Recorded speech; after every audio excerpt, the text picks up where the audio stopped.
Hey everybody, it is May 12th, 2009. I am Sonic Sons, and I'm here to talk to you about the thing you could easily do on the Nintendo Wii, or for that matter, a variety of other things, that hasn't been done yet. And the thing launched in 2006. That's, I happen to call it the Wii Classic Games bundle. Guys, this is really simple, particularly when the Wii, right? We're reaching out to the casual market, right? Reaching out to all these people that don't know crap about high graphics and 9 processors and all that stuff that the PS3 was trying to do, or the 360 was doing to a somewhat lesser extent than the PS3.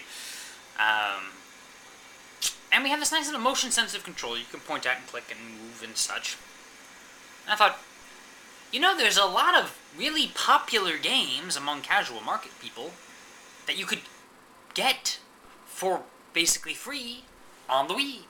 That's the classic games. I mean, like checkers, you know, like chess, like backgammon, tic-tac-toe. Just like you just have hundreds of these things, you know, and have like Mancala or whatever. Have, you know, that one game, it's called Brussels, and you have to do that, yeah. Or that, you know, the little pen and paper type games. This just involves too much drawing, might be a little weird. But, you know, I mean, obviously we can draw to a fairly good extent.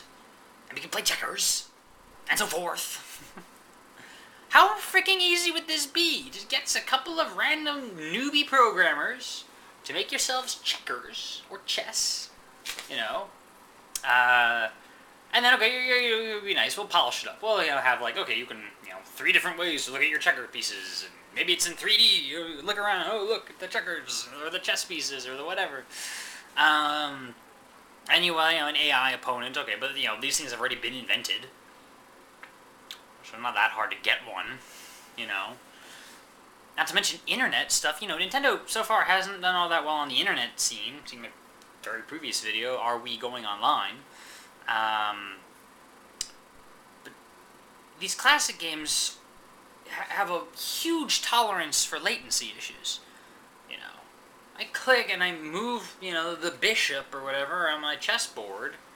Like, I don't really care if that takes 200 milliseconds, you know, a little delay. I mean, you would notice it at that point, but like, really, you know, whatever. Particularly when if I'm calculating, you know, the immediate graphical response is only happening locally, which that's the way you would do it. Which, so then there would be no delay at all that you're going to notice. Click, move, and then it takes, you know, 200 milliseconds, or even a full 3 seconds or something crazy for it to appear on someone else's screen way off across the internet, sending basically no data at all. Even if that did take a while, it's chess. I can wait a couple of seconds. I'm still analyzing the board, you know, thinking of my next move and stuff. You know? Heck, people wouldn't even necessarily know if there was a delay. It was just, oh, apparently that my opponent took an extra couple of seconds, and, you know, unless you were playing with strict time controls or whatever, but even so, you know, there's not much of an issue there. It's just incredibly obvious, and it applies to other people as well. I suppose, like, for instance, on Live, this little bit, you know, the cloud computing thing, where you can just basically plug in whatever to the internet. You can have a computer, you can have this little tiny micro console thing, plug it on the internet, you've got, you know, controller and buttons, and it sends all the info that you're pressing buttons off into the internet, and then it sends back, you know, high quality games, your AAA, high definition stuff if your internet connection is good enough. I keep hearing him talk about that, and I'm thinking to myself, you know, maybe you guys could also throw in chess. Because that would be extremely easy on your end. And there are people that might like to play chess. Or Go. I would love to play Go, for instance. That'd be awesome. Turn on the Wii, you know, because it's such a cool game. The game of Go. It's a Japanese game, if you've not heard of it. Go look it up. It's got an absurd, like, ratio of complexity to basic simplicity. Like, all the amazing strategies you can get out versus, like, very, very simple rules. And I would love to turn it on. Get it with a random Go person, and hopefully, you know, matched up to my same skill level, or something, and then play that, you know, and if you don't, you know, if you're not comfortable with the whole internet thing, you know, Nintendo doesn't want to expose kids to, like, the internet and all the crap that comes across, you know, in online chatting and so forth. You don't even need online chatting. It could just be, look, the guy moved his bishop, and unless he's gonna move his pieces in a way that spells a curse word, this is entirely safe, and incredibly easy to program, and incredibly easy on your online systems, if you're even gonna use an online system.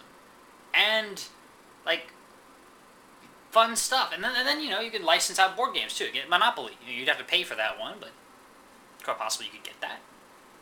You know, would it be that hard? Sell this stuff? You probably, I would sell just one old big bundle. Like, every random, you know, free game you've ever heard of, chess, checkers, and all these things, as a bundle for $5 or $10 or something. Great, I'd do that, sure. Very, very simple idea. Come on, guys. What's taking you so long? Everybody?